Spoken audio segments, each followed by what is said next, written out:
Hello, hola, and buenas, buenas. Welcome back to La Cuna Galaxiana, a podcast made with love. Tonight, we'll bring you a match reaction for the LA Galaxy's disheartening and disappointing 2-1 home loss to Sporting Kansas City, a team that entered the contest last in the Western Conference table. We'll talk about how the Galaxy contrived to drop this match, including how much of a miss the DP wingers were, why LA continues to miss its chances, the silver linings we could take from the match, and if the noise is starting to get loud out there. We'll also bring you a mini preview of the Galaxy's CONCACAF Champions Cup round of 16 second leg tie against Mount Pleasant away in Jamaica on Thursday, March 19th. Plus, there are now only 2 perfect MLS teams left out there this season. All of that and more coming up on tonight's episode of La Cuna Galaxiana. DJ, you know what to do. G's up!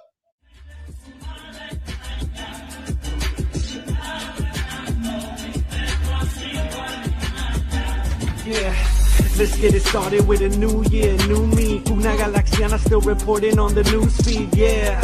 And you know who it be, the 6 star from the Jersey, putting work in the league. Word on the street, we rip teams immaculately. We see the players come and go, but I'm forever a G. And you can catch me yelling tactics on the field when I leave. Get it together like I'm VANNEY when I'm giving a speech. Back to the pitch, score goals, dribbling tricks. I heard a transfer window rumor, let me see who it is. I got statistics on the player, puzzle pieces that fit. Con este show que es tan bilingüe que tu papi lo ve. Rápido pues, hablando de este club otra vez. En las buenas y en las malas, we got love for the crest, love for LA. Let's get it started, light up the stage. Every week on Monday night I'm tuning into the place. Yeah, you know what it is. It's La Cuna Galaxiana, 4th season, Rob Ananda. And my name, ya te lo sabes.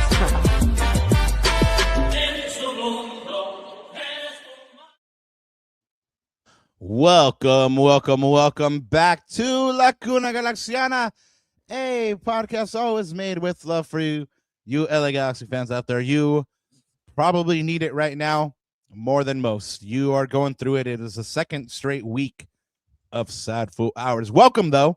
You're in good company, I hope.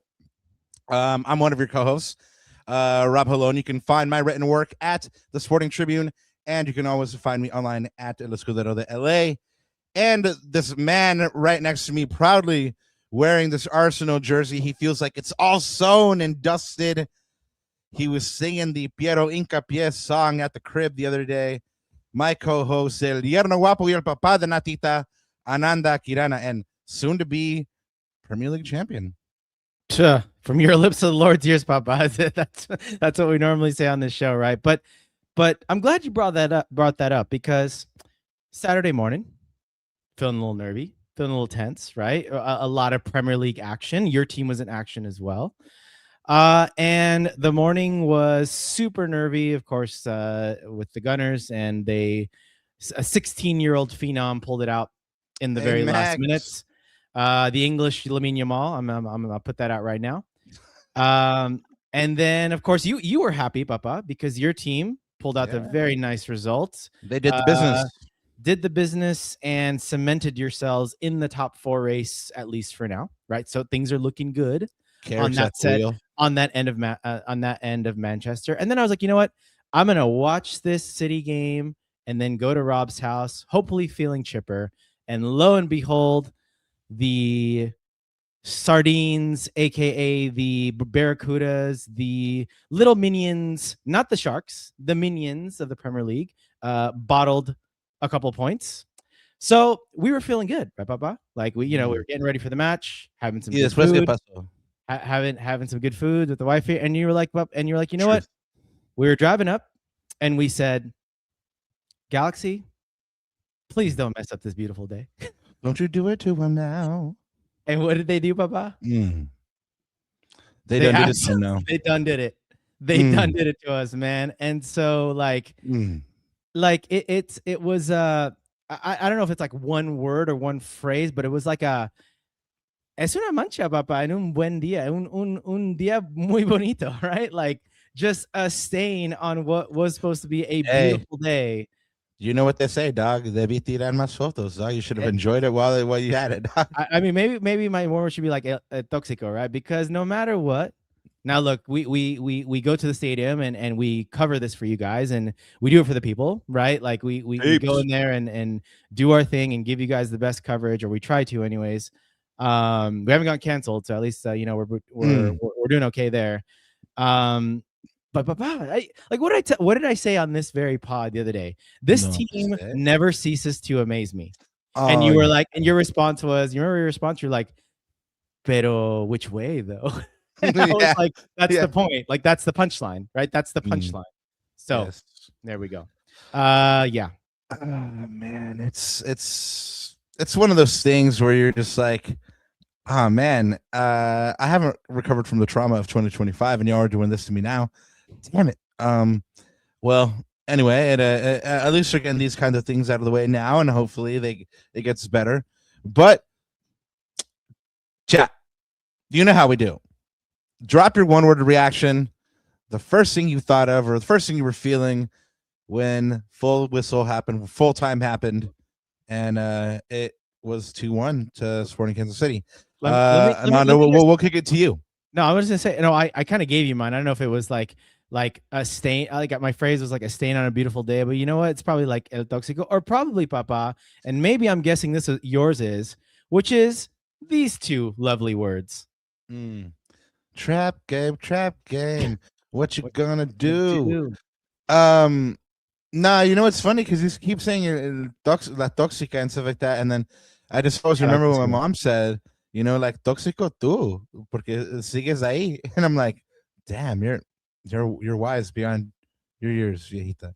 But anyway, yeah, man, my one word match reaction is not surprising. You did call me out on it. You were like, because I pulled up to the stadium like, man, trap game, and Ananda's like, nah, I don't know, I don't think so. And then after it happened, I was like, see, trap game. And he's like, but you called a Galaxy win in the preview. Yeah, with like, chess, Papa. You got to do it chess. You got to go all the way. You got to be like, you know what? I'm going to predict a tie or a loss. I'm going to predict. But you know what? Like I marinated on it, and I did pull up to the stadium feeling less than like I was worried about that chance creation, which came to fruition. Man, anyway, it's just not a good look. It's not. I mean, they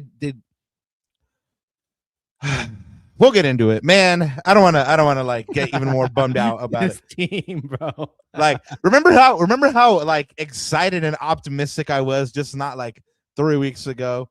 Man. But see, this is how quickly things see change. What you've done to me. But see, this is how quickly can things change. We advance to the next round after Thursday, and then you get a result in Portland before the international break, and things are looking up again. I'm saying if that happens, things just change. Things can change quickly on a dime, right? So no, we got to talk about I think they'll get the result in Jamaica, even though they're not taking me. Malos. I would love to pull up in Kingston and do my thing out there. And yeah, no, I mean, I Portland isn't going through a great moment right now, so yeah, I think that game is there to be had, maybe. But they don't do great there in Portland either, so who knows? But before we break into everything, guys, thanks so much for being here with us. We have some of our lovelies, some of our favorite cuneros, some of our ride or dies that are always here with us, and we want to thank you for that, man. Guys, if you're feeling some kind of way about this whole loss over the weekend, you got something to say about it, throw a super chat in there. Go ahead and, like Ananda said, say it with your chest, and we'll get to it. Ananda, this guy doesn't lie, so he says we were on Blue Sky, and I just gotta take his word for that, I guess. I guess now it's becoming one of those things, like the longer I can like go without unverifying it, like it's kind of like one of those like badges of honor. Anyway, no, I'll look at it one day, maybe like in 2028. Who knows? But anyway, we have one of those. Ananda says, Ananda, you want to tell them where to find us? Yeah, just look up Laguna Galaxiana and we're on there. It's weird, like the handles are like .bsky.social. I mean, I've been posting all your minutas up there. They've been getting a good response so far. Didn't I tell you, like, shout out David Goss, he hit up this the other day and he was like, oh, that's very blue sky, good job, boys. And I'm like, all right, cool. So Yeah, I think we're getting it. You did tell me. Yeah, no. Shout out Big Dave and shout out all those boys over there. And you know, we've had those cats on, Tommy and David, and you know, one day hopefully, you know, Matt Doyle will come through here. Shout out to him, and yep, open invitation to him as well. But you'll know when we have those cats on if you subscribe to the show, and you should, because since we just passed 800 subscribers, we're gonna give away that Arquitekto Verbal vinyl. Dang, I'm lagging. We gotta get on that. Like, we set up the raffle and do it proper. Do it proper. You know what? But you know what? I think in retrospect here, though, we have a little bit more leeway than the team does right now on the whole vinyl thing. So, you know, I feel like we're okay for the moment. But yes, we do got to get to it. But anyway, Ananda, go ahead and tell the people the good news about how to go ahead and stalk you, and then we'll get into some shout outs. Yeah, you guys can always follow me, block me, or stalk me at Ananda Galaxiana. You can find us on all of your socials. The tag is the name of the show at Lacuna Galaxiana. Pretty simple there. And by the way, actually, let me just do that in the shout outs. But before we get to that, I think, Rob, you've pretty much covered everything other than go ahead and hit the like button. And guys, we talked about this hype button before, and someone brought up a good point in the YouTube comments saying, hey, like, there's no hype button. Like, I can't, where is it? So what happens is, I think it takes like about 24 hours to process the whole video. And then after that, on your phone, where there's the chat replay, you scroll to the right and it says like hype, and you can hype it. So there you go. Be our hype men and women out there and show some love, guys. And of course, papá, como siempre, antes de olvidarme, buenos días, tardes o noches, y bienvenidos a otro capítulo de Sad Foo Hours de esta temporada. Vámonos, papá. And before you get into the shout outs, I actually have one myself that we didn't put on the agenda here, our show notes. Naughty of you. But just a quick shout out to LA Galaxy commentary, Brandon. Just wanted to give a quick shout out to him because we video bombed his thing, so that was awesome. Yeah, shout out to him, man. So that was cool. But no, it was good to see him in the press box, man. I you know what? I always like to shout out people that put in the work, put in the graft, because I know how put in the work, man. I know how difficult this is, and I know how time consuming this stuff can be, and I know how much hard work and dedication and effort this takes to not only himself, but all the content creators that are out there. So yeah, man, just wanted to shout out all of you guys because again, I want to recognize the hard work, and recognition I think is really important. So no, for real. Like he was out there like an hour and a half after the game recording a video for y'all. And I was like, man, don't leave him out here all by himself. Like, se lo van a robar, bro. Like, you know, pobrecito, you know. But now he's out there doing the singing. Yeah, I feel bad for photo bombing his video. So apologies. I know he was trying to work, but hopefully he had a fun moment with us. But yeah, shout out to him. We do have a super chat that I was just rolling on a couple of moments ago.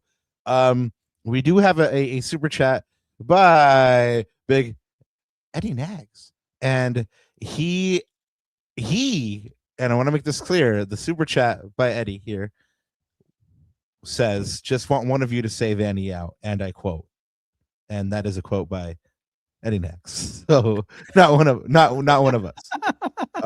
So just want to make that clear. Context matters. Don't clip that at anybody. Anyway, Ananda, shall we get into the shout outs? Vanny out of his mind? Is that what people are saying? Anyways, man, I saw so much of it on Twitter, Papa. We'll talk about it. It's definitely a talking point, guys. We will get to it. I will pin your or star your comments. So let's get in the shout outs, Papa. And then yeah. Well, congratulations and welcome to your 2026 LA Galaxy Special Olympics Unified Team. There are 24 new Gs that you can get behind and support. There are a couple of games that go on after the first team plays, and you should definitely stay behind after the first team plays and support these Gs as well. Ananda, I heard there's even like twins on the team. I need to get like more into that story, but yeah, man, I heard there's twins on this team as well. So shout out to them. Good luck. Their schedule is due to release, and like I said, we will know more and be able to shout out when their games are, so you guys can go ahead and support. Happy birthday to Isaiah Parente, who turns 26 today. Well, and then this is Landon Donovan, but no, we want to go ahead and say happy birthday to Isaiah Parente. Hopefully he was surrounded by friends and family. Oh, there he is. That good lad right there. He turned 26, and like I said, hopefully he's surrounded by friends and family. And now Big Landy, he has a bobblehead, and it's on the way for y'all. It'll drop on April 4th against Minnesota United.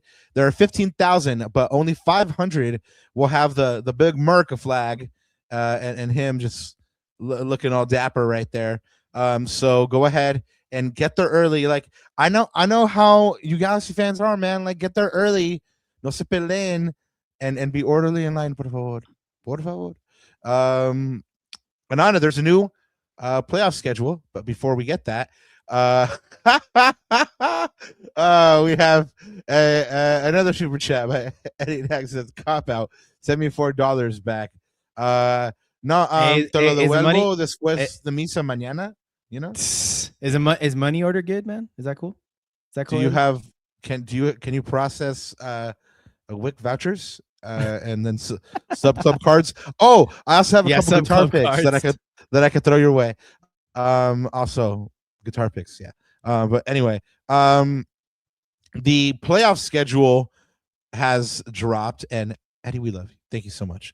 The playoff schedule has dropped, guys. We have no break this year between rounds. Like, remember last year, hallelujah, 2024, when there was like this big ass break between the first round and then like everything else, and like the last, it was ridiculous. Well, now there's 1 month of uninterrupted playoff action, and then that finally culminates on December 18th on you can catch it on all your normal networks that air the Sing, Apple, Fox, and yeah, man, it's going to be such a breath of fresh air having it like this year.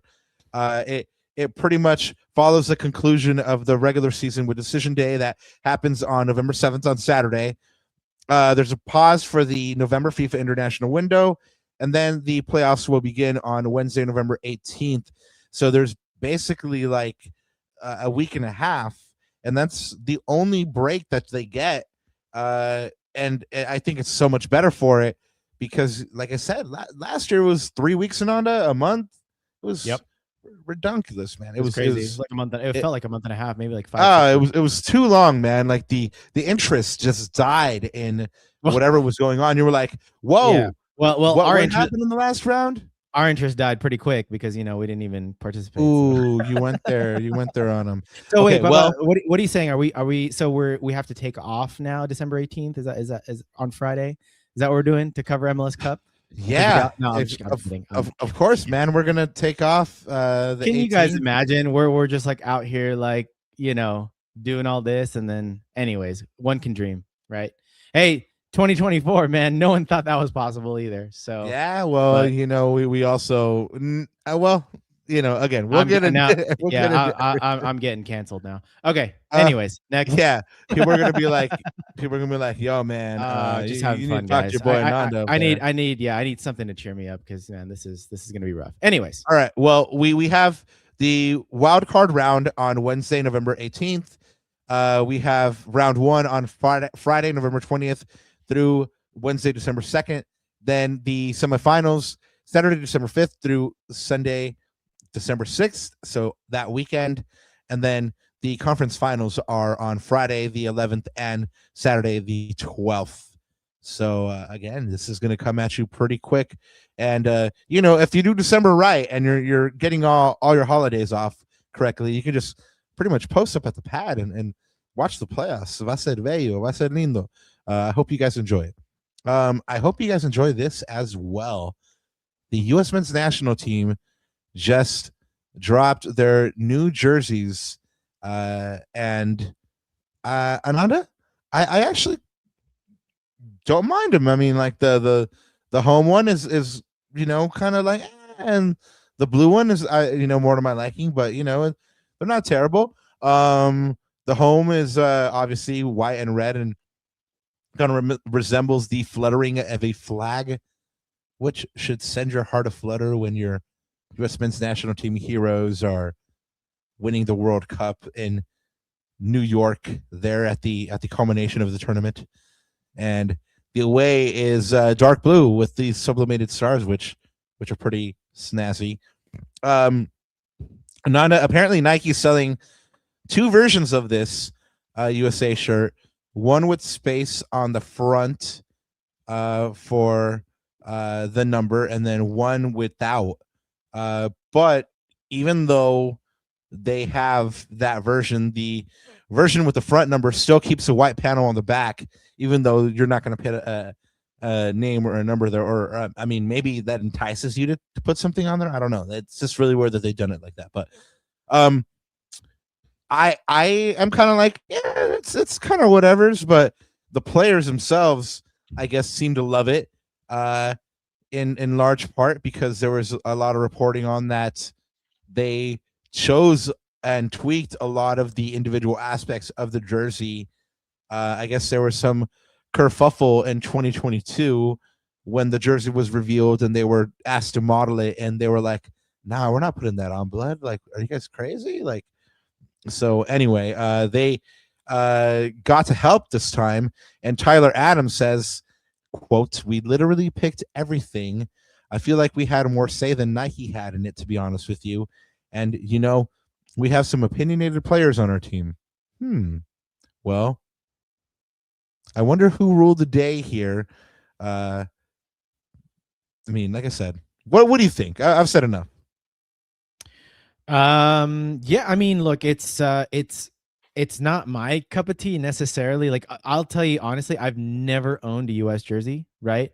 So I think just if I'm judging this on merit, I think it's honestly, you said you didn't like the one on the left too much, the home one. I actually like the interpretation, like the waviness of it. Like, it seems like it's more in motion, especially like when these jerseys, I mean, these are players in motion, so they kind of capture that element of it. That's interesting. But what's going on with this white space thing in the middle, man? It's like, the Galaxy jersey with the sponsor with the white space around it. Like, is there some sort of design rule around not being able to go, or creating the white space and not being able to go through the beginning or through the graphic? I don't know of one, man. I don't know of one. What is going on?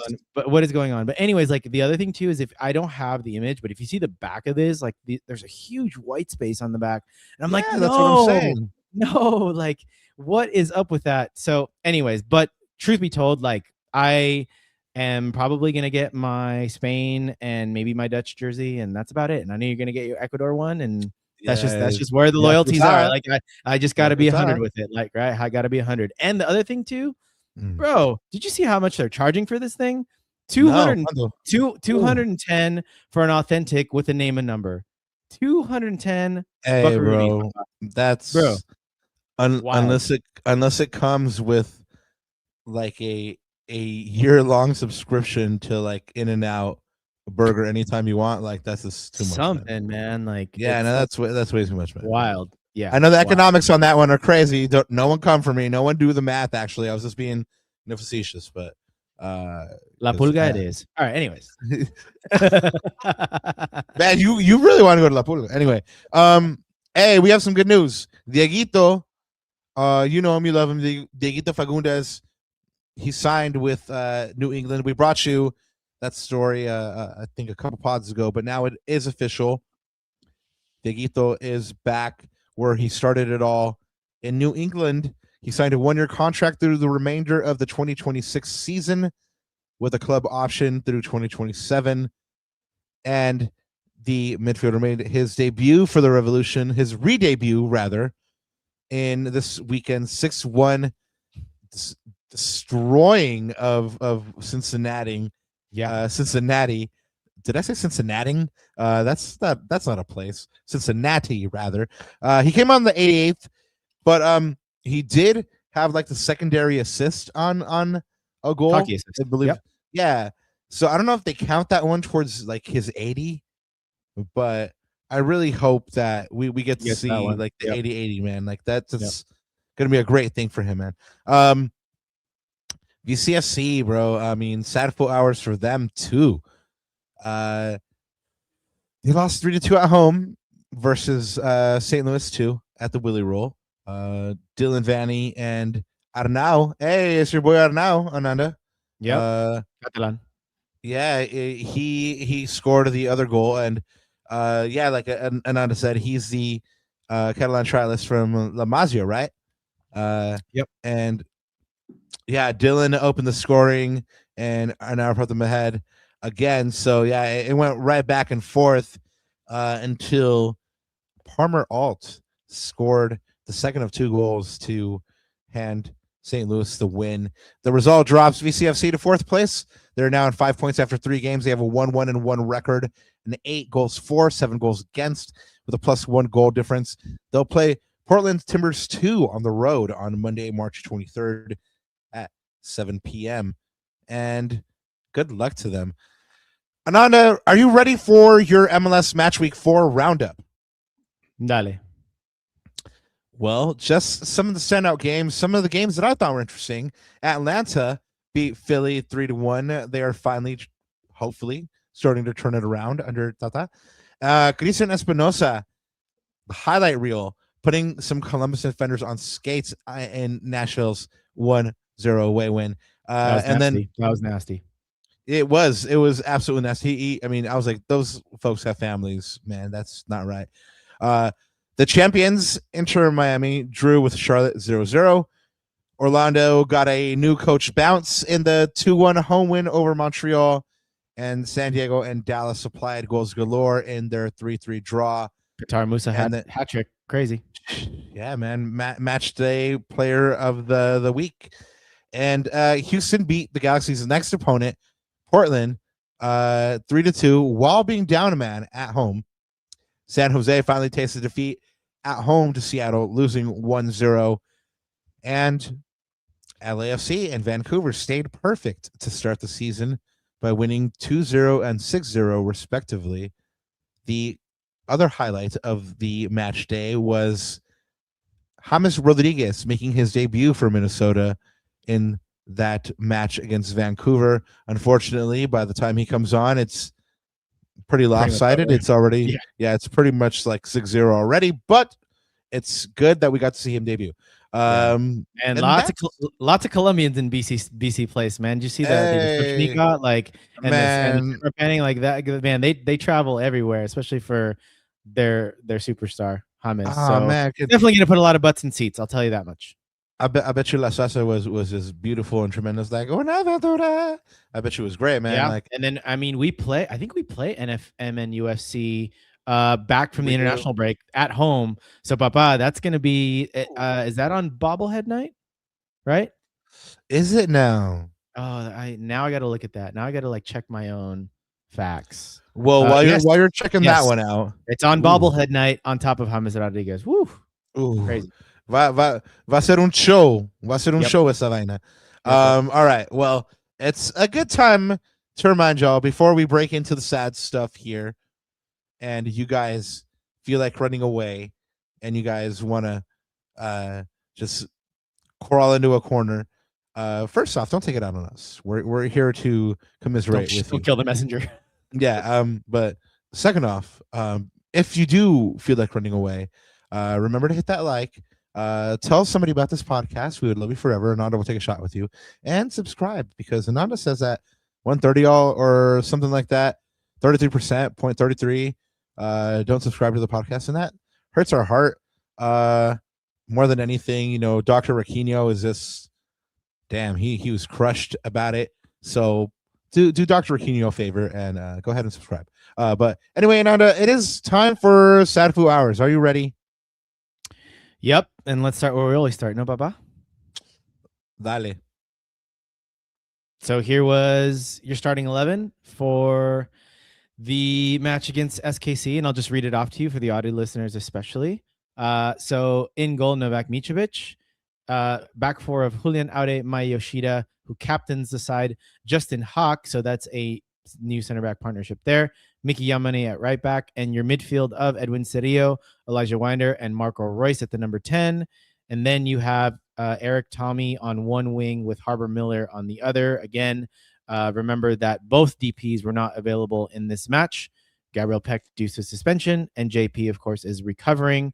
And by the way, guys, just to nip that one in the bud, we did hear post-match from Greg Vanney that he is scheduled to return hopefully after the international break. So he will miss the next 2 matches this week, but he should be back on the return on April 4th, and that's the match that we talked about against Minnesota United and Landon Donovan bobblehead night. So, and James Rodriguez night. Yeah, there's gonna be a lot of Colombian jerseys in that. Vamos a comer arepitas, for sure. All right, a couple things that jumped out to me from this lineup, Ananda. First off, Harbor gets his first start, so shout out to the lad. And then Justin Hack and Mayoshida getting paired up for the first time as a center back partnership. And some people are saying that they don't really like Hack back there. I mean, I was the one that called out to Ananda that he gets skinned for Dejan's first goal, but I do like him back there. But I'm pretty sure Dejan does that to a lot of defenders. But the question is, what the fans are asking is, does he do that to Jakub Glesnes? Again, we'll never know, but that's what the fans are asking. So it's a fair point. Yeah. Well, the other thing that I noticed as well, Ananda, is that Winder has been pretty much undroppable for Greg ever since he returned from injury. I mean, I don't think that he's been left out of one lineup. I mean, correct me if I'm wrong, but he's been pretty much ever present. I mean, it seems like he's starting to get the system, starting to get what Greg wants to do. And I think he's not put a foot wrong, really. I mean, I like his inclusion so far, but really the story here is young Harbor Miller. I mean, he was rocking that Ryoko Rain Galaxy shirt the other day, looking all snazzy. So was Eli. Shout out Eli. I was about to say, Eli. Yeah. He was twinning with our unicorn Eli the other day. Both of them were looking so snazzy. They both need to do a photo shoot together there. Anyway, so he's our player spotlight, and take it away, Ananda. Yeah, so you guys know where I always start with this. So let's start with the stats, Papa. So Harbor Miller, 39 out of 45 passes, 87%. Actually, for an attacking player, that's quite tidy. That's quite good. 2 key passes. So again, key pass is a pass that leads to a chance or a shot. 1 shot on target. That was the one in the first half that the keeper made a pretty good save on. 2 out of 3 successful dribbles with 3 progressive ball carries. I'm going to go back to that in a second. This one, Papa, 3 out of 9 duels won. I would like to see that over 50%. So he didn't win enough of his duels for me in comparison. Like even Eric Tommy and guys like Marco Reus won more than 50% of their duels. So just something to look out for with Harbor there. And I mean, look, he's an attacking player, so I'm okay with him. I actually want to see him try to take his defender 1v1 even more. But, he needs to try to, I mean, going back to like the Bruce philosophy of winning your duels, right? Or winning your matchups. So just win your duels. I'd like to see that number over 50%. 2 defensive contributions. So he does have work rate. And I'm going to pull up this heat map. And actually, it's not a pass map this time because, for attackers, like it doesn't really matter too much for the passing, more for the midfielders. But it's all about the dribbles for Harbor Miller, because one of the things that Harbor brings to this lineup, and Baba, you can sort of back me up on this on your eye test, but what someone used the word, I can't remember. I want to say it was, so shout out friend of the show, Andrew Hernandez, Nuestra Galaxia Futbolera. He used the word brave. And I think that's a really good word to describe Harbor. He's brave. Like he has no fear. He really, really gets at it. And that's why, like, I've told you even in the first half, I was like, I want to see him take his defender more. And I want to see him have that confidence, right? a little bit more. And you could see there on well, let me touch on the heat map for a second on the left. You see those two big red areas there, one in the offensive end and one on the defensive end. I kind of want to see that a little more like on the offensive end. But then if I think about Harbor Miller, he's been groomed pretty much for a lot of his career as a right back. Remember, Papa? Like we asked Greg post match, and that's really where he sees Harbor as an attacking fullback. So I'm not surprised. Maybe that's more of like, you know what? Let's not.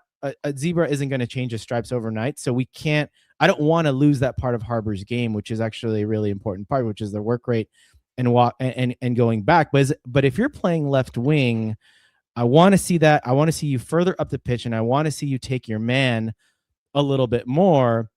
And so you see those successful dribbles and those unsuccessful dribbles. One thing I noticed that was really interesting about, you see all those dribbles that he has, like all the arrows pointing inwards. So that shouldn't surprise us, because as an inverted winger, that's your tendency, right? Go on your strong foot, cut inside, and make something happen, make a play. That long one there in the middle, that led to his shot on goal, his only shot on goal. But my observation for this is, okay, if you're going to have a guy that cuts on the inside, I need a guy running on the outside. Like, where's Julian Aude? Like, where is he? Right? Because like if you're trying to create those numerical and time advantages and those overloads, especially on the left-hand side, like Harbor needs help, and he's not going to go to the byline. He's going to cut inside. So you're going to need another outlet out there.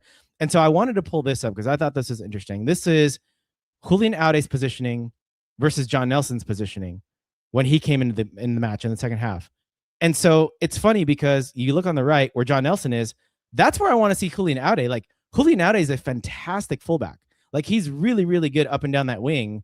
But there's a mismatch between player skill set and also like helping Harbor on that left-hand side versus, now I'm not saying that John Nelson isn't a good attacking player, but I'm just saying that naturally, and from my eye test, like Julian Aude is a very good attacking player, right? Like, so it's like, why are we playing that 3-2-5 buildup that I always talk about? Like, why is Julian the one that's sitting there?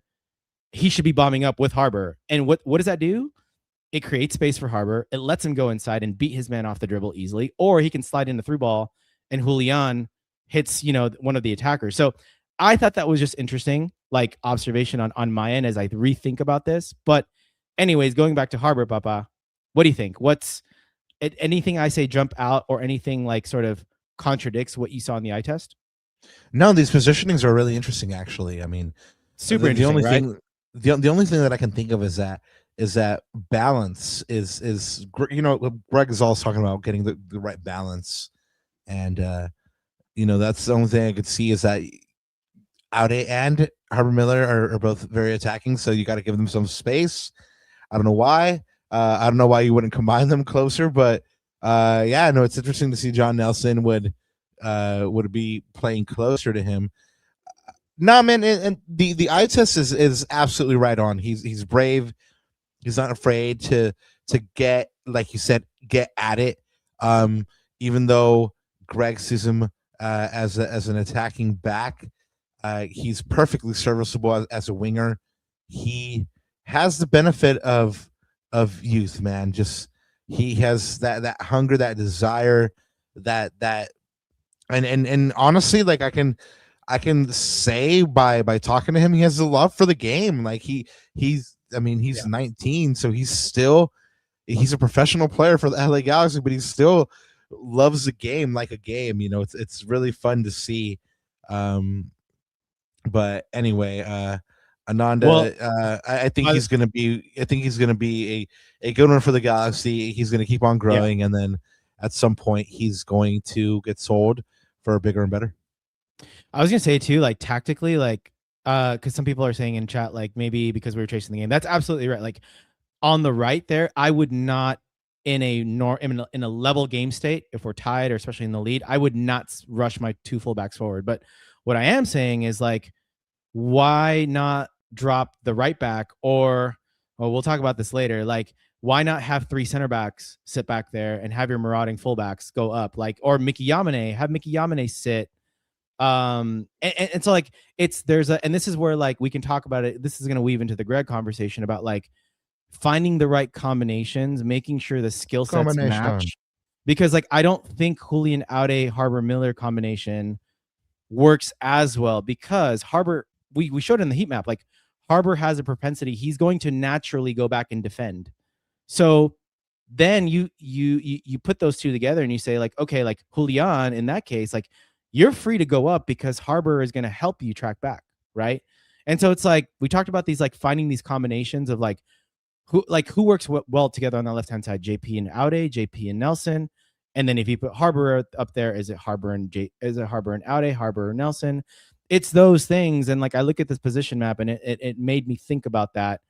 I know these are like little nuances and minutia of the game, but these are super important. No, these are very important. These are very important to the chemistry and the long-term longevity of exactly.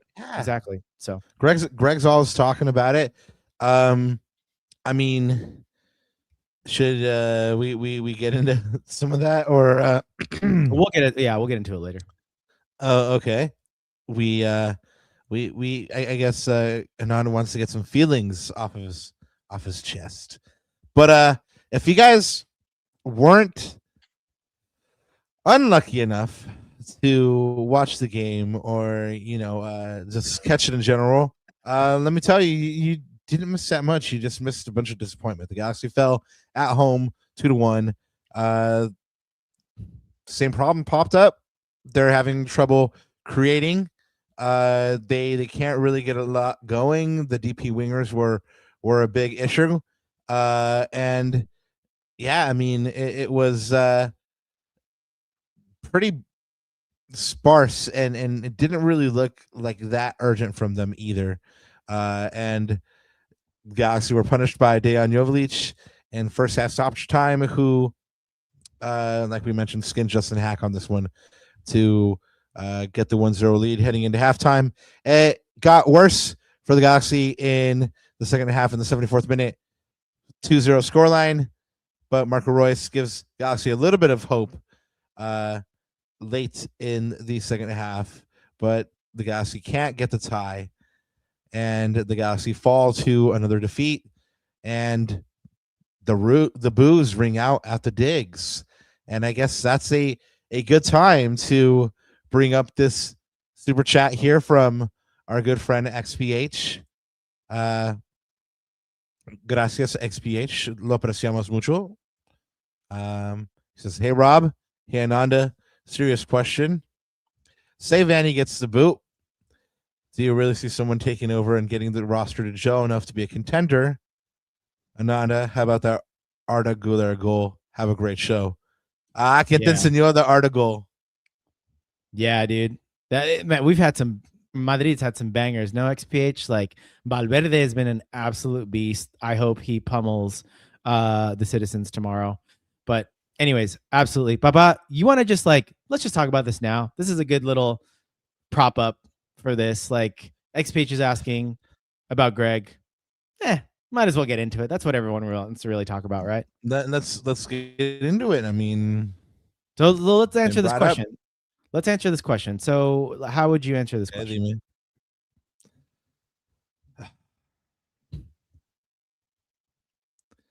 It would have to be like a really, really good man manager, a really good tactician. I mean, it's so nuanced, XPH, because like so you're saying like Jim Curtin, Wilfred Nancy, Oscar Pareja's out there now. Like, well, no, these are the names that are being bandied about, right? So the question is, can we really see someone taking over and getting the roster? I mean, it's absolutely within the range of outcomes. Absolutely, 100%, right? But then, of course, it's like we don't know what we don't know.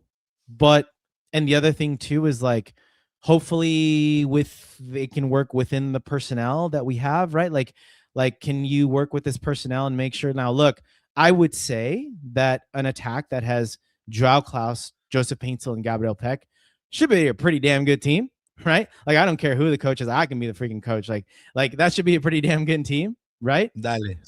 So that's the thing. And it's like, I don't think we'll ever know the answer to this question until this happens. All I can say though is that if the results continue the way they do and performances don't pick up, this is a serious conversation to be had. It's a conversation to be had, 100%. Hey, well, there's also another thing to consider, you know, in that,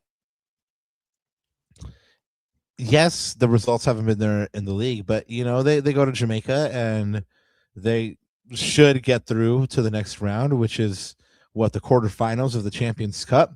Correct. Right? Where depending on who they play, it's San Diego or Toluca. They and the Galaxy are in good position to have home field advantage for the next round. And so hopefully. Yeah, so for what would be the quarterfinal round. And so can you really dismiss him right now, like in the middle of his championship campaign? I mean, like, no, hey, right now, no. I don't think I want to be clear. Like, I think this is not this is a conversation, but it's not. I wouldn't be like overly serious about it. Like in my the thing is, you've got to see, where does he end up in CCC? Where does he end up? I would say what Papa Vanny calls the last 10 games is the most important stretch in MLS. Where are we with 10 games left to go? Are we in playoff contention? Number one. Are we in automatic playoff contention? Number two. Are we even at all in top 4 contention? Like, we don't know the answers to that yet. So until we find that out, like if we're like miring in 14th, 15th again, like that's a serious conversation now. And if we're knocked out, let's say knocked out in the quarterfinals. So that's why the range of outcomes, I can't answer this question until those things happen, because that's part of the remit, right? Like that's part of the remit. Like the only other way I can see it happening before then is if he completely loses the locker room. I mean, I've never seen that. Like not at all. You've covered the team for a few years now. I've just started covering this team, like and seeing how the players are. They all really believe in his coaching philosophy and him as a coach. So that hasn't happened yet, right? And I don't think it will. So I think it's going to be performance based and how he advances in CCC, both in CC and in the league.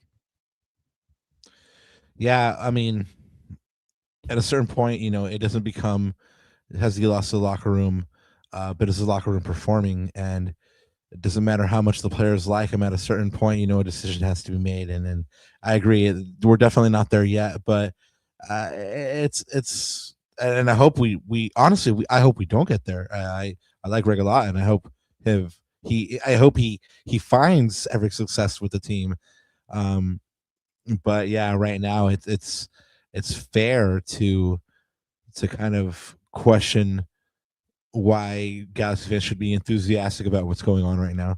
But well, and I was gonna say too, Papa, like if you dissect this even more, right? Like let's take a look at it face value. Out of these 4 MLS games, I would say 2 of them were out of his control. They were just unfortunately silly, boneheaded plays from the players, right?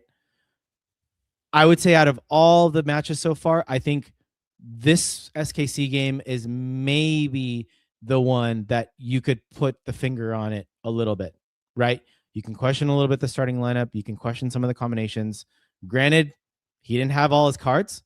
2 DPs are out. Like Klaus, you heard in the post-match, like we were going to play Joao like 60 minutes max because of, you know, his level of whatever, the physicality or his physical shape, not shape, but like he's just tired, right? Like he's been playing a lot of minutes. So, I mean, we just have to see, like it's a small sample size. The only other thing I'll say too, so that's one piece of this, right? The other piece of this is, and this is something that Sophie brought up a lot, actually, when we talked about this conversation, which is like, and this is the part that I still don't have an answer to. And I think this is a really solid point, which is when plan A doesn't work, what is our plan B? Can you answer that question? Like, can we, because I can't. And that's, I get stuck there. And that's a concern, right? Like, yeah. So meaning if the 3-2-5 possession based tiki-taka, little patterns of play around the box, if that doesn't work, what is the plan B? I think the answer is you throw guys in like Mauricio Cuevas and you throw in more crosses into the box and get another striker in there instead of and screw the 3-2-5. You rush both fullbacks up, right? And when you're chasing that goal. Now this is all game state dependent, but that's where I struggle. And then I was going to say earlier in the season, I thought that our plan B was going to revert to being more of a defensive team, right? We talked about that a lot. Like, are we going to change this team's identity? Unfortunately, these last 2 games, I haven't seen that. Again, I'm not making statements. I'm asking a question. I'm starting a conversation because these are things that are going on in my head, and I'm sure are going on in fans' heads as well. You know, something that I saw a lot in this match was that there would be occasions where the Galaxy would actually gain the time advantage or gain the space, and then they wouldn't take it, and then they would either pass back or pass diagonal. Like, and I was like, why? They have space. I don't understand. Like, I saw Miller take the space a couple times. I mean, a couple of them did, but that's when I made the comment to you, like, take your man one-on-one, Papa. Like, take your man. Like, remember how JP was taking his man on in San Miguelito game 1? That's what I want to see from my winger, right? Take your man on. If you lose it, so be it. You lost it in the opposition half. They're not going to hit us on a counter if you're organized. They're just not. And we've been working on that all preseason. I mean, I just don't understand the game model of gain the advantage, gain the space, and then not use it or not exploit it. And we saw that like I pointed it out to you 4 or 5, if not 6 times. I mean, yep. Why are we recycling it? It's recycled horseshoe pattern, right? Horseshoe. Yeah, like it was horseshoe formation. But in the maddening part was that they actually were doing something with it. They just weren't taking advantage of it. So with that in mind, Ananda, do you want to key in on this one key stat here? Yeah, there's actually a couple of key stats for me, but I'll run through the box score with everyone, especially on audio. So, excuse me, guys. So, 58% possession for the Galaxy to SKC's 43. 17 shots to 7. So the Galaxy outshot Kansas City 5 shots on target versus 4. But in the end, the only number that counts is the scoreline, right? Which is SKC 2, Galaxy 1. And you wouldn't get that, Papa, if you looked at the expected goals. You see the expected goal disparity between both teams. If you look at the expected goals, this should have been a 2-0, 2-1 at best Galaxy win. 2 expected goals for the Galaxy, 0.4 expected goals for Kansas City. But Papa, like we've talked about this theme all season too, which is the other big stat is, you know, the Galaxy missed 2 out of 3 big chances. Klaus had a really, really nice one, 1v1 in the first half that I think would have changed the game. 1-0 coming to halftime. I don't know if that second, you know, that Decky goal still happens. It might have, but at least you're still in a decent position coming to the second half. But Papa, you know what? Like, this all points to the fact that, and this is something that Greg said post-match, which is, you know, this was a game of moments. And like I said, Greg said this verbatim post-match, and it really was, because if you look at the stat sheet, like the Galaxy dominated this match, like SKC had little to nothing. Like, they had nothing except for those 2 chances, and they capitalized on both of them. And you know what? Like, I was listening to I was listening to a podcast the other day. I can't remember which one, but they said something really profound, and they said, you know, soccer is actually a really simple game. It comes down to how good are you in both boxes, right? How good are you in the opposition's box, and how good are you in your own box? Well, let's take a look at how good the Galaxy are in the opposition's box in this game. The Galaxy missed their chances, and Decky and SKC capitalized on theirs. And then on the defensive end, Hack unfortunately got turned by Decky, put on skates, and Mitrovic couldn't come up with a big save. Meanwhile, the Sporting Kansas City keeper makes that big save on Klaus 1v1, makes a really nice save on Harbor Miller outside the box. Right, Papa? And so this now, as soon as I put these stats, I was like, ooh, okay, I've got to research this really quick. But I'm going to back up the stats really quick. So you guys see there on the season, the Galaxy, number 1, have only created 9 big chances. So they're like middle of the road. They're not elite by any means, but we've missed more than half of our big chances, right? So on the offensive end, that's how that looks like. But we've got to talk about this.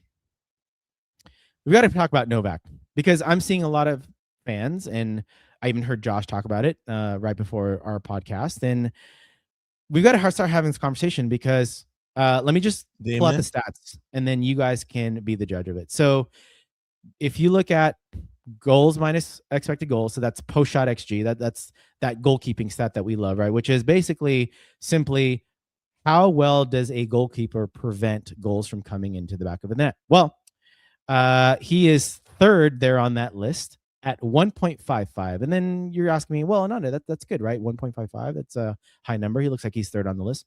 Well, what that actually means is that you subtract the XG from the actual goals that he's given up, and Novak Mitrovic actually should have prevented 1.55 goals more than we actually allowed. So he has not prevented 1.55 goals, right? So meaning like, and to put this in perspective too, if you look at the top 5 keepers in the league, they have prevented more than 2 goals. They have literally, in some cases, got their teams 3 or 1 point because of their shot stopping, right? And the thing that's a little bit more damning about this too is if you look at the Galaxy, like, because you can say, well, maybe Novak's not, maybe he's getting peppered, like we're facing a lot of shots, so he's had to make the saves, and by a default, like by the quantity of shots that we're facing, maybe he's doing a good job. Well, the Galaxy are 4th in the league, 4th best in the league at opponent shot on target per 90. So Baba, we're not letting a lot of chances through. This is a very interesting stat, kind of different from when we've covered this team the past couple of years, right? Which is we've let a lot of shots. But this year, I mean, defense is pretty organized. So this is now a conversation to be had. Like this is one of the reasons why we're not elite in our own box. And we've got to start having this goalkeeper carousel conversation again. Ooh. Yeah. Again, I'm not trying to raise what do you always say? Like stir the pot.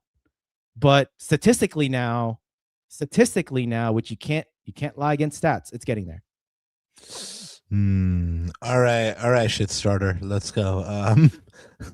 Let's do if we are talking about maybe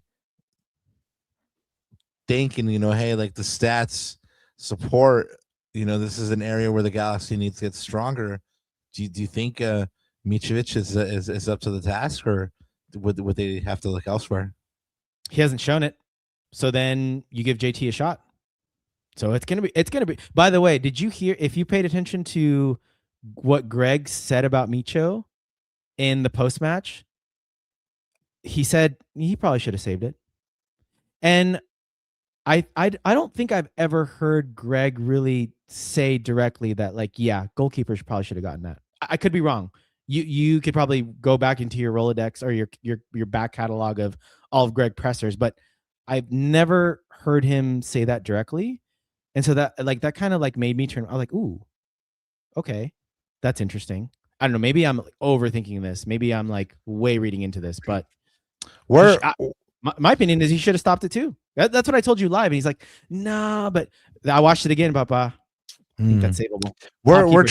We are also trauma filled, right? Because after the status loss, after 4 MLS matches, they Galaxy only have 1 more win than at this point in 2025.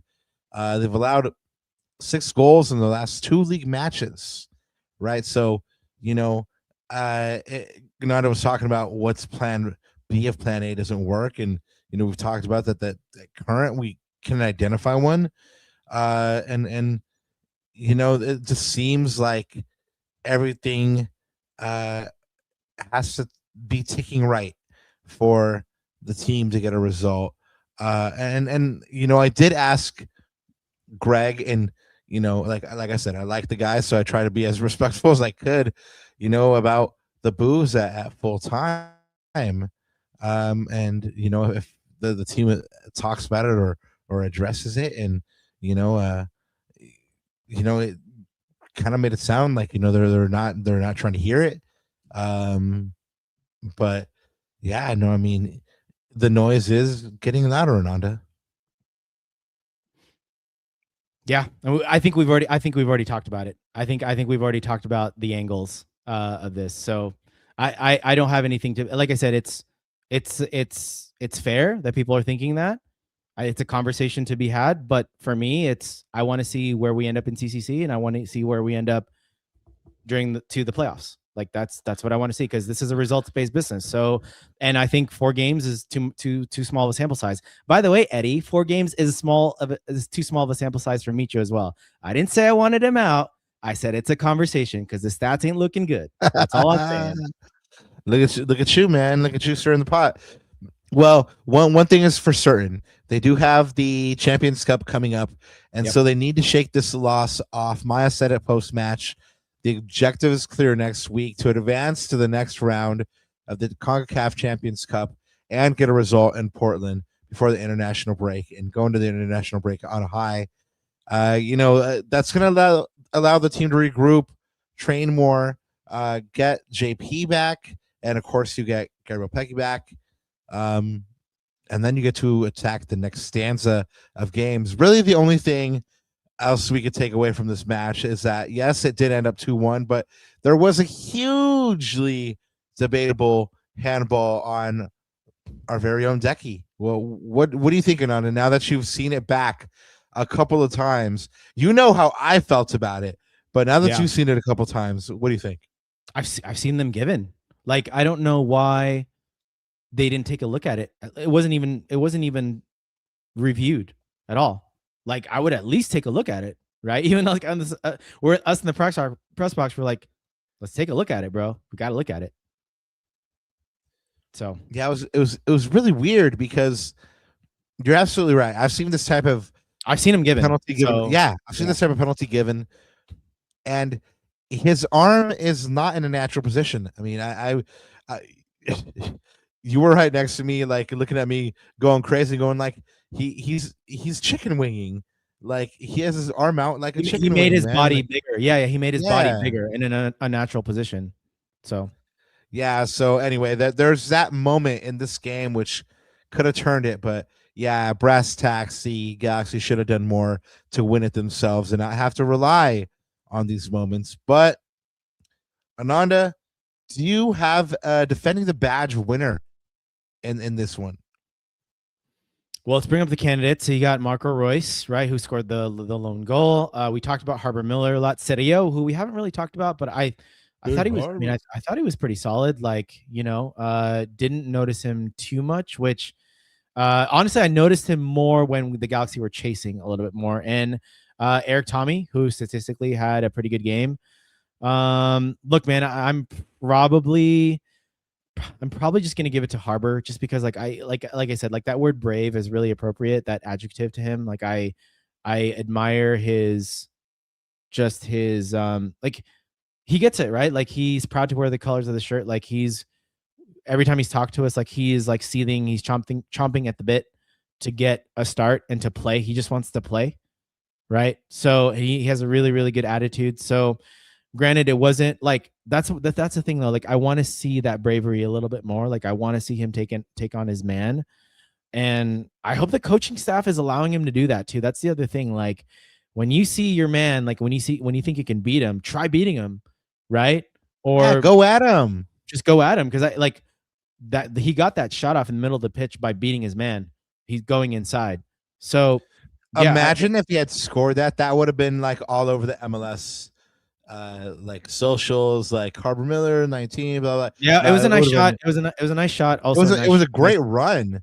A nice save. Just the last shot, what the final shot wasn't, for me, like it didn't warrant that shot to cap off that run, because the run itself was great. But no, I don't disagree with you. I like Harbor's game, and you're very right. Like he's playing for the shirt. His natural exuberance is shining through, and he's hopefully showing his teammates, like the hustle, so that they place their trust in him. There was one play in particular that, like, I just remember he tracked down a ball like at the touchline, where it like any other player could have just been like, all right, that one's just gonna go out, but this cat turned on the burners, hustled, got it, and got it to a teammate, So that's Harbor Miller. My vote as well. I think that's his first one this season. Yep. I think some people in the chat are agreeing as well. But anyways, Potter Miss says that it's Cosmo. I didn't even hear him banging on the boards the other day, because usually you hear that. He did a little bit. Yeah, but or I was gonna say who was never mind. I was gonna say something. Anyways, well, the Galaxy are still 10th. After 4 matches, the Galaxy drops to 10th place. They are on 4 points, 1 point per game on a 1-2-1 record, 6 goals for, 7 goals against, with a -1 goal difference. They're tied with Austin, Sporting Kansas City, and Minnesota United. So they'll see Minnesota United here pretty soon. And hey, Ananda, that'll be an early 6-pointer for you. You love those. But like we said, the Galaxy need to get over that loss really quickly, because as we speak, it is Monday, and just a couple of days from now, they will be down in Jamaica to play Mount Pleasant in the second leg of the CONCACAF Champions Cup. This is the round of 16, y'all, going down at the National Stadium in Kingston, and the Galaxy take a 3-0 advantage into this match. We will know more from the Galaxy about availability shortly, because we will have media availability. But for the moment, we do know that Amir Garces, Chris Randolph, and Joseph Paintsil are out. And really the biggest storyline here, Ananda, is that the Galaxy will see a completely different team than they, or have the potential to anyway, than they did in the first leg.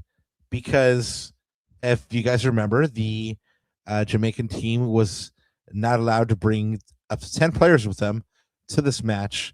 And so they played with a couple of academy players in this last one. Despite that, the Galaxy did suffer through the large parts of the match until Gabriel Peck finished off his hat trick. But Ananda, now that we know, now that we've gotten through the last round or last match day in the league, let's look at how the Galaxy could potentially line up in this one.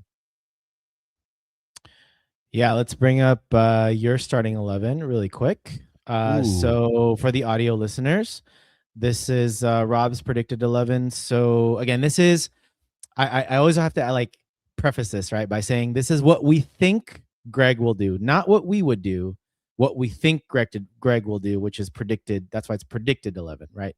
So this is JT in net, back four of Nelson, Glesnes, Hawk, Yamane, midfield trio of, this is interesting, Tucker Lepley at number 10, Isaac Parente and Lucas Sanabria as the double pivot. And then you've got Peck, who's back in the lineup, Harbor Miller on the left wing, and Mateos Nacimiento at number 9. Dime. I mean, it's 3-0. These lads, the same rationale should hold from what you were saying the other day. Play the kids. Well, yeah, let the kids play, man. I mean, it's a 3-0 advantage. They're hungry. I trust them to go ahead and carry out this tie and get a couple goals at it while they're doing it. I mean, they have Gabriel Peck in there to go ahead and kind of run the show offensively. I mean, Tucker's a dog. He works. Isaiah Parente was showing some real quality with his passing the other day, and Lucas Sanabria has started to come on. And we've already talked about Harbor. I mean, really, for me, the biggest question in this one is that striker, because we haven't really seen anything from Nascimento yet. So, do you go back with Klaus and try to pad that goal difference?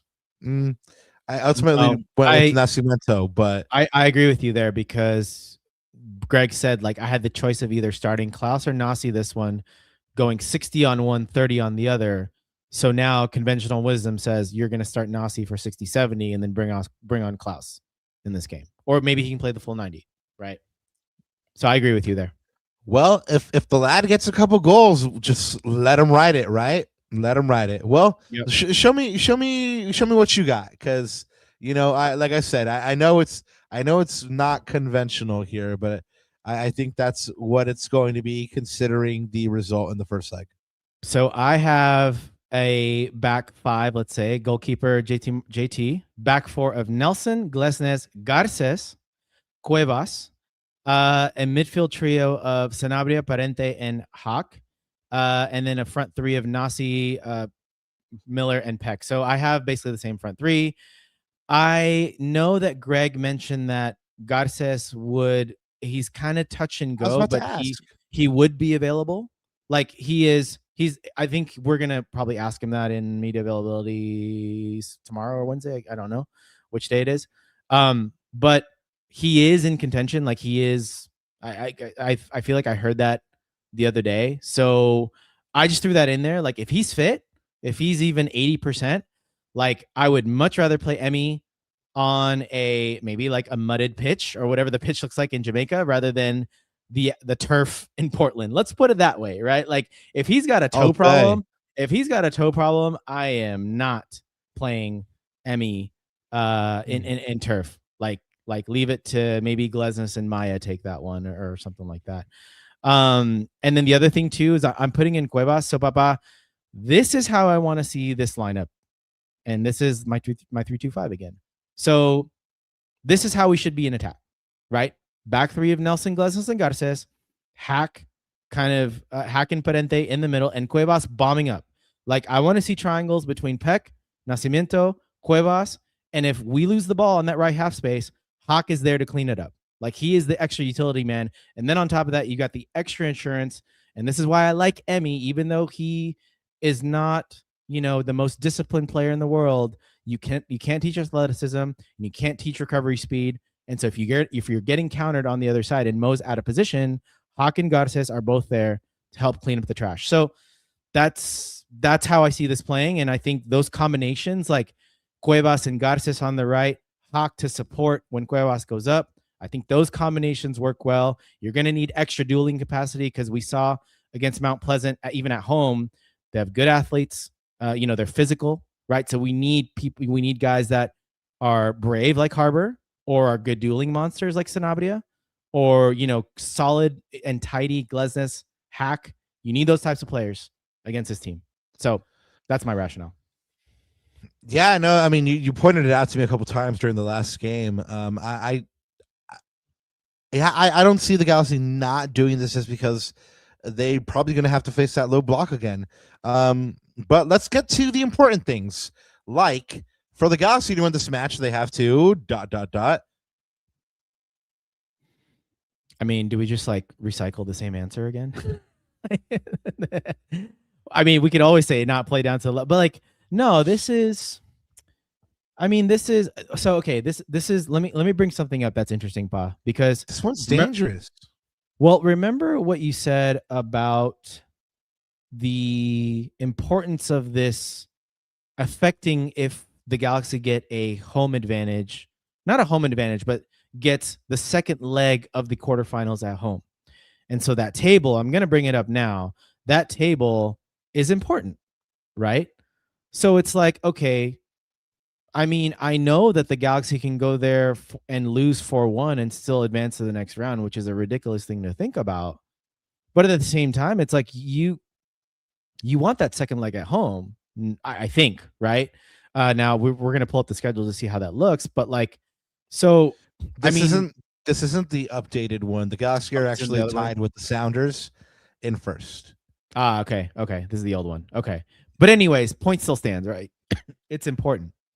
So yeah, man, like, I mean, we can always say like they can't play the level down to the level, but I just want to see like, I don't know. I just want to see like a spirited performance. Like, I don't know how I want to characterize this, whether it's like, here's how I characterize it. And I'm going to use your words because I remember you telling me this in the press box. I want to see us play us with urgency, Papa. Like, I know we're 3-0 up. I know we're 3-0 up. I know we can coast. I know we can manage. But I just want that urgency, like grab the game by the scruff of the neck, right? Like, I don't know. Like, I want to see that type of urgent performance and not like lackadaisical sideways and backwards, being risk averse. Like, play with some gusto. Play like what does Mo say? Like, play like you're 8 years old again, right? So yeah, no, for sure. However, we always talk about what we think Greg will do, and what I think Greg will do. No. But for this one, is they need to. That's like your opinion, right, Pa? Yes. But anyways, go ahead. Yes. Go ahead. Well, I already gave you mine. But they don't have any reason to risk anything. The Galaxy can not risk anything and then just go through, right? So they don't help themselves in the standings, but they don't have to risk anything. Hopefully, we do not see that. Hopefully, we see them go for it and get a couple of goals, and then make the trip worth it, right? By the way, and that means like you can combine those two. You can keep it 0-0, keep it tight, and then 70th, 80th minute, when the legs are gone from the other team, you use your quality to your advantage and you get out of there with a professional 2-0 performance. Like that's the type of, like, I'm not saying we need to thrash them 6-0. What I'm saying is like it needs to be professionally done, and there needs to be like the right level of game management and urgency in this. And you know what? Sometimes if you play with the right attitude and intensity and the goals don't come, I mean, we see it, Papa. We miss big chances. Like, that's soccer. It happens, right? But as long as you keep the scoreline, it's been happening too much recently. Yeah. So if you keep the scoreline in that way and then you nip a couple goals at the end, I'm good with that. We're through the next round. 5 goal difference. That should, I hope, put us in. Is that your game prediction then? A 2-0 win? Sure. Why not? 2-0. I'll take it. Oh, he said it with his chest. 2-0. Yeah, I'm calling a 1-0. It's not going to be high scoring because Justin Hawk already like told us post match, right? Like, pitch conditions are not going to be friendly. It's going to be ugly. There's not going to be pretty patterns of play. Like the way we need to approach this is the way we approach the first 30 minutes of San Miguelito away. 4-2-4 high press. 4-2-4 high press. 4-man high press. You press the crap out of them. You make them lose it in their own box, which the Galaxy kind of did too in the first 10-15 at home in leg 1. But that's it. And you can do that with guys like Nasi, Harbor Miller, Peck, Sanabria. You can do that 4-man press, right? So I need to see that. Working hard to get after that ball in that press, man. And hopefully when it's done right, I mean, they've gotten the ball up in great positions. They just haven't capitalized on that. That's right. Yet. So we need to capitalize it. But I need to see it because tiki-taka, little, one-touch passing, that's not going to happen on that pitch. That's just the reality, right? And on top of the travel and the time difference, and it's gonna be more Route 1 stuff, huh? Yeah. Well, not just Route 1, but like, the Klopp school of Gingham pressing. Like, the press is your best attacking midfielder or number 10, right, or whatever. Like, or your best chance creator. So that's it. Well, Galaxy fans, that's what we have for y'all tonight. Well, what's your score prediction? You didn't tell me. Did I not? Yeah, you're just like, yeah, me too, but then you didn't give a score line. Give me a score line. No, I said 1-0. Oh, you said 1-0? Okay. Yeah. Okay. Well, let's see what chat's got to say. Joe 13 Cool says 1-3 and it's 0-2 at halftime and Greg is sweating. Oh my god. Doomsday. 2-3 probably another squeaker. Oh no. Man. Galaxy fans are really jaded. La Habra says, no. Unpleasant. Can you imagine? No. I mean, I guess I could imagine. Like, I can't. Like I always say, this team never ceases to amaze me. But I mean, look, I could be wrong too because we haven't seen the Mount Pleasant full team. Like, I have no idea what this team is. All I know is it's going to be an ugly pitch. The elements are still going to be against us. So that's why I'm saying, like, I heard it might rain. Our best. Ooh. So humidity and rain and all that stuff. Yeah, like, humidity rain, man. Like that hot rain, man. So that's what I'm saying. Like, we need to get an early goal. We need to turn them over in the first 10 minutes. High press, get that first goal, calm down the nerves, then let the kids run. That's it. Yeah, man. Let the kids run. I like it. Hopefully their exuberance, their hunger, their natural willingness to work their butts off for the shirt will carry the day. I mean, we talk a lot about trap games, right? I mean, should be enough of a cushion, but Greg himself said, they're not taking anything for granted. But next for your LA Galaxy, that's right, what we've been talking about. They will head to Jamaica with that 3-0 scoreline for the second leg of this CONCACAF Champions Cup tie against Mount Pleasant. That'll be on Thursday. And reminder, this is early at 4 p.m., y'all. 4 p.m. is this match. So I don't know what you got to do. Tell the boss you got to get off early. Tell him you have a doctor's appointment. Tell him something. But it's 4 p.m., y'all. So go ahead and ya están instaladitos en la sala con las palomitas, el popcorn. Ya a las 4, listo para ver el Galaxy. And then just after full time of that match, we'll take you live and direct into the Galaxy's post-game press conference. And then that'll be followed by us bringing you an instant match reaction for that game, win, lose, or draw, plus a little Portland preview thrown in for good measure. And speaking of Portland, Ananda, on Monday, March 23rd, we'll bring you an LA Galaxy versus Portland reaction. So keep it locked here, guys. We have some stuff here for you. So yes, that is right. Reminder, we will not be having our normal 9 p.m. podcast on Thursday. We will be bringing you the Galaxy's post-match presser live and direct around 6:10, 6:15, and then we'll jump right into an instant reaction.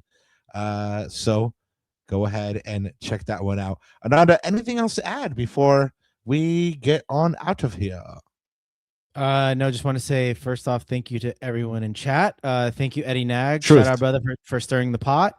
But no, seriously, like you guys are awesome. Again, like these are all perfectly valid conversations to have, and I think we will know a lot about this team in the next couple of games. If we advance to the next round, hopefully it should be right into the CCC, and then also if we can get a result in Portland, a place where it has never been kind to the Galaxy, but not at all. As I said in the beginning, guys, like things can turn on a dime. Like momentum is a really important word in sports, and especially in MLS. Like 2 or 3 game slide can pull you one direction, but on the flip side, a 2 to 3 game winning streak can also pull you in the other way, in a more positive way. So let's hope that happens. But we're going to learn a lot about this team, Papa, before the international break, and the importance of the international break is huge. We talked about it in the post-match with Greg about the time that this team needs with the CCC schedule in training to work out all the little kinks, the combinations, the partnerships we talked about, getting JP back, getting Emmy back. This is a super important international break, but we've got to go in there with the right mentality and hopefully the right spirit, and 2 wins will go a long way to do that.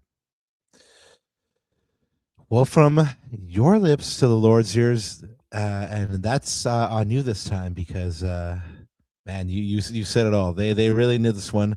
2024, they didn't lose 2 in a row at all. 2025, they lost a lot in a row. This is an opportunity to break that right now. Psychologically, they're already up, so they need to take care of business in this one and just go out and be professional and get a 1 or 2 goals, like you said, Ananda, and let the kids play. And hopefully the kids will carry the day for you. But anyway, that's pretty much it for us, Cuneros. We do appreciate y'all being here with us. Ananda, do you have anything else to add before we get on out of here? I think there's only one thing left to say, Pa. There's only one thing left to say. Jesus.